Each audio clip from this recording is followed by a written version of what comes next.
Hello friends, I am Dr. Amit Gangwal, Associate Professor at SVKM's Institute of Pharmacy Dhule. In this video, we will talk about how AI is used for drug repurposing, that is drug repositioning, that is to find a molecule which may be a chemical or a drug molecule for its off-label uses or for a use for which it was not approved by FDA or US FDA, and therefore it has not got an entry in the Orange Book. Orange Book is a book maintained by US FDA in which there is entire information about the FDA approved drug molecule which are commercially hit and available in the market. So if we talk about the various stages in the drug repurposing, so first of all we have to train a machine learning or a deep learning model so that it can learn the grammar or the chemical pattern or the features or the descriptors of a drug molecule for treatment of particular disorder. So for example, if we are looking for a drug molecule for treatment of cancer, in that case we have to take those molecules from various publicly or on paid basis available databases. For example, drug bank, Campbell or Zinc database. So they are the database of huge type of molecular data sets are there. So we will take these data sets of commercially available drug molecule and various chemicals whose bioassay activity or inhibitory concentrations for particular target is available. Simultaneously, we will also take binding scores from the binding DB database. From these two things, we will extract the features like descriptors and various physicochemical parameters.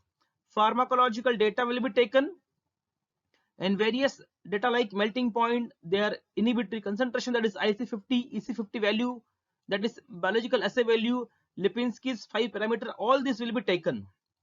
And based on all this data, various machine learning model will be developed to map a function between drug and property. How the properties are being shown by drug molecule. What are the features of X, that is drug molecule or chemical, which are responsible for showing the particular inhibitory or biological activity. So a function will be developed through machine learning model between X and Y. After this, immediately before that and after training also, we will remove all the unwanted data sets like outlier or what we call duplicate data or missing data, all this like pains, all this will be removed. So various filter criteria will be utilized to narrow down the list of molecules from the data sets. Now after that there will be QSR, pharmacophore modeling will be there, and selected compounds will be taken for next step of the development. We will go for molecular docking, simulations for binding energy, calculation and identification of active sites. And again we will filter only 3 to 4 molecules which will be utilized for next level of activity, that is pre-formulation activity, formulation analysis and synthesis in the laboratory. If it is not a drug molecule, that is if it is from Campbell or Zinc database, in that case we have to go for its synthesis, because we all know drug bank is the database of commercially available drug molecule, and it has also data about various ongoing clinical trial molecules. So if it is not in the drug bank, then we have to see the feasibility of those molecule from the chemistry point of view. They should follow chemistry rules. After that, if we get success, then there should be preclinical studies, that is studies in various murine model or other type of model depending on the studies. And if we get success, we have to go for clinical trial. So what we have done, we have chosen the activity. For example, we want a drug molecule or a molecule which is already available in this world.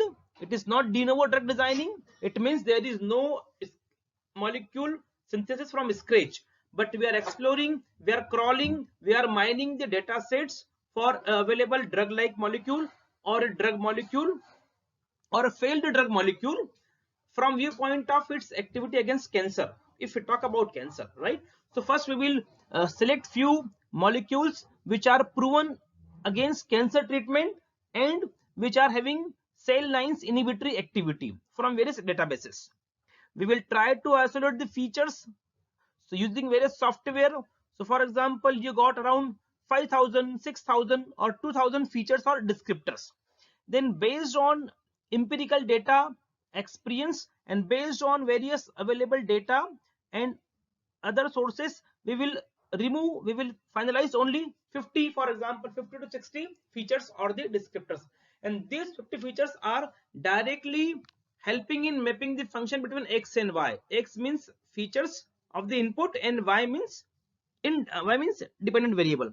So you will train the machine learning model. It means you have trained, tested, and validated the machine learning model. It means now your machine learning or deep learning model are perfect in identifying a molecule from a database which can be utilized for the treatment of cancer, but through proper channel, that is synthesis, pre-formulation, formulation, preclinical study, and clinical study. So here what is the role of model? Model has learned to identify the feature of a chemical which can be utilized for the treatment of cancer. So it means model has learned the identity function. It has got an idea about what should be the feature of X, so that it will show the property Y. So feature of X means different descriptors and property of Y means biological activity, right? So this is how we are doing repurposing. We are not going for de novo drug designing. For de novo drug designing, we have to go for deep generative models, because we are generating new novel drug like molecule from scratch. So it is called de novo, entirely new from scratch. Now why there is need of repurposing?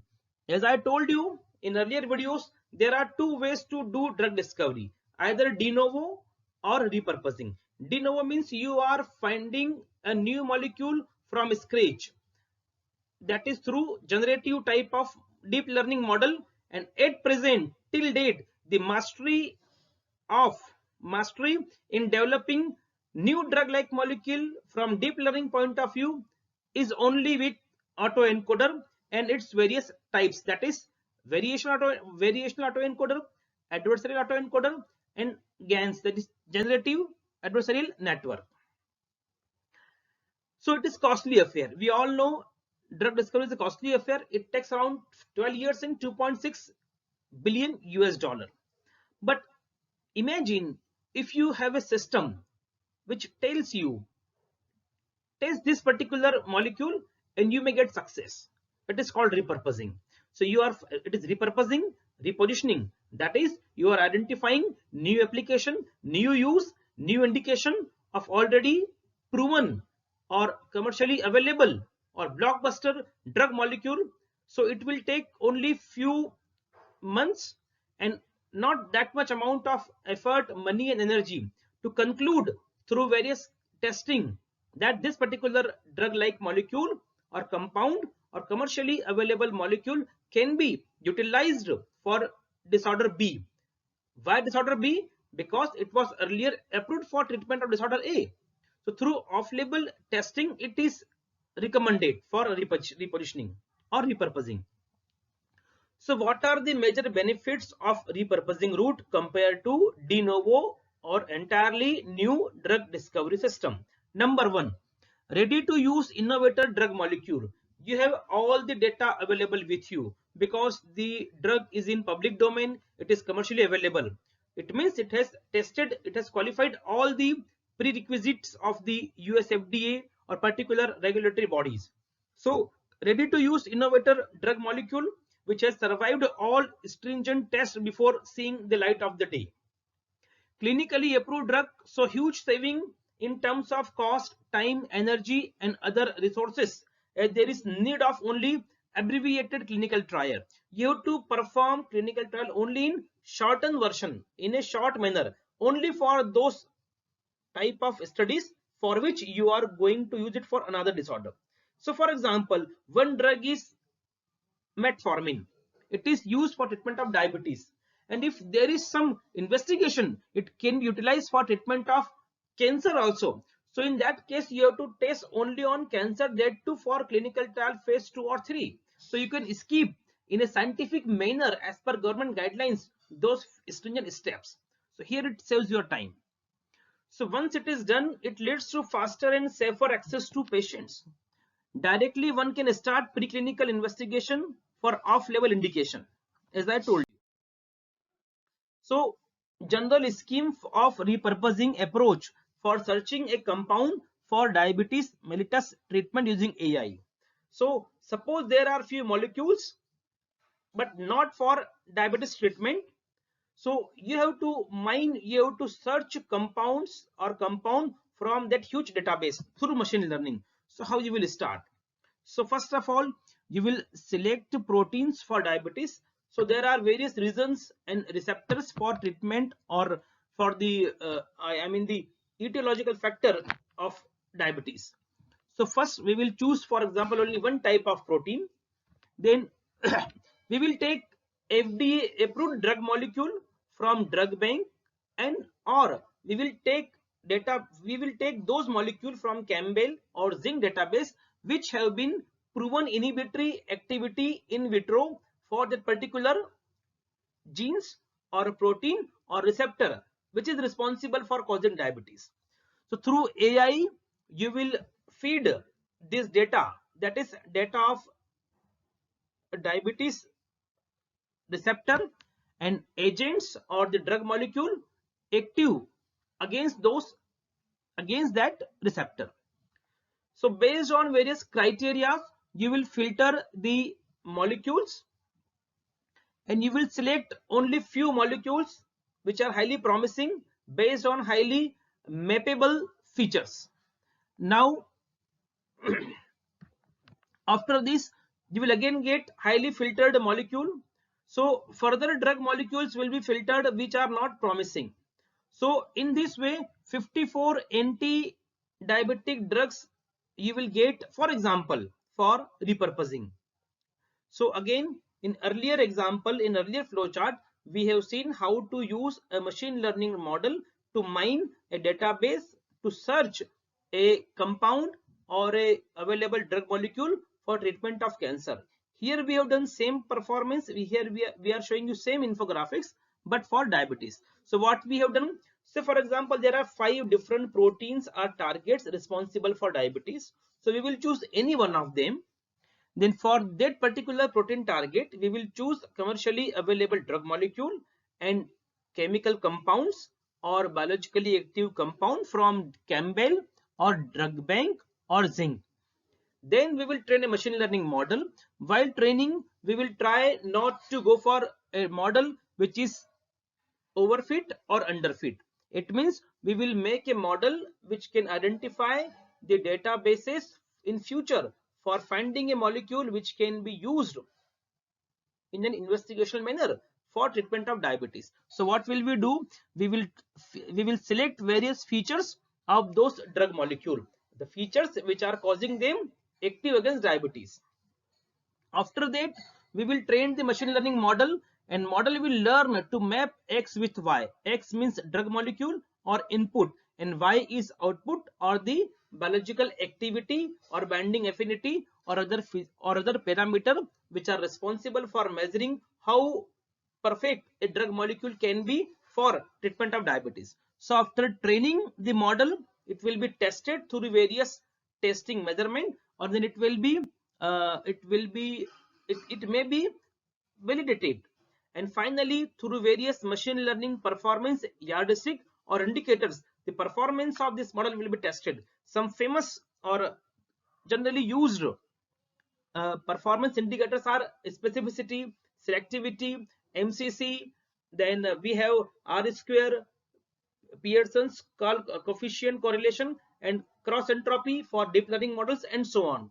So if then after this we will come to a conclusion that we have developed a machine learning model which is now able to find a molecule from available molecule which it has not seen during the testing or training or validation. So the model is now perfectly okay to find a molecule from unknown set of drug-like or drug molecule for treatment of diabetes.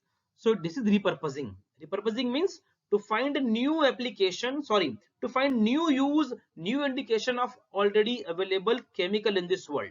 The chemical can be a commercially hit blockbuster drug molecule, a drug-like molecule which is under clinical trial for other disorder, or a drug or a successful drug molecule which had to be recalled from the market because of some unforeseeable reaction in post-marketing surveillance, or a compound which is biologically active but which was never tested in clinical studies, or a compound simple which is a simple chemical but not a drug molecule.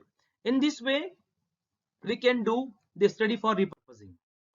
So in simple flow chart, let me again explain you what are the steps for repurposing. Compounds from bioassay will be extracted from Campbell, PubChem and other databases.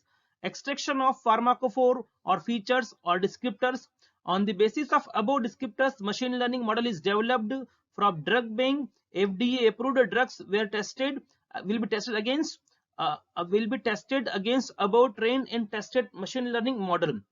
Protease inhibitors will be then filtered from step 4 outputs, and docking of the inhibitors done to verify their action against protein of interest. So very beautifully I have summarized. So initial 3 boxes you see. The first is compounds from various database will be taken, then features will be isolated, and on this basis and descriptors will be chosen and a machine learning model will be developed. That is, if so and so are the feature, this molecule will be active or inactive. Now this trained machine learning model will be run on commercially available drug molecule from drug bank database, and then it will give you the idea that so and so compounds which are already available in market as drugs can be tested as protease inhibitors in vitro. This is the general, very simple workflow for any type of repurposing studies through machine learning or deep learning models. So this is one paper I came across, a novel artificial intelligence protocol to investigate potential leads for diabetes mellitus. Jianing Gong, Lu Zhao, Guangxing Ken, Zhu Zhen, Zidong Ken, Calvin Yu Qian Chen. These are the authors of this paper. So for more update, for a reproducible data analysis, for doing on your own in a tutorial manner, you can read this paper entirely properly, and you will learn the basics in a very general manner. For the beginners only, you can learn the basics of machine learning for repurposing point of view. So here you can see here let me explain you. This is the disease, for example diabetes. For diabetes, so many receptors are there, so they finalized DPP4 target area. For this they got the known inhibitors from market, and through this known X, that is independent variable, that is input and features, they try to get some QSR study, and through various machine learning regression models and other model like random forest, ridge regression, K nearest neighbor, ADABOS, support vector machine. Through all these, they perfectly design a machine learning model so that the model next time can predict the available drug molecule for treatment of diabetes as off-label indication. So this is the best paper I came across recently to learn the basics of AI for repurposing. Here in their illustration, they have shown the example of various drug molecule and target DPP4. Then they combinedly these are the X. This is X, right? So this is X and this is the Y. That is the property. This Y, this will give you Y. That is dependent feature because it is dependent on this X. X means the structure of your protein and the structure of your drug molecule. So directly we cannot show structure to the machine learning model. So this is your drug 3D pattern, and you change into this smile string. You are seeing HCC. Already we know smile is a way to represent molecule to machine learning model. Smile means simplified molecular input line into system, and same strings are there for amino acid sequence. So combinedly they will train the deep neural network model. This is called deep neural network DNN model. And then these are the what we call it one hot encoding, and these are the metrics which have been used to train the machine learning model. So after training, your DNN, that is deep neural network model, will give you the binding score. Binding score giving, it means it is a regression type of model. So in this way you can read entire paper to learn in a simplified manner how to use AI or machine learning or deep learning for the repurposing to get a drug molecule or a chemical for another use. So with this we finish basic steps involved in repurposing through machine learning. Thank you very much.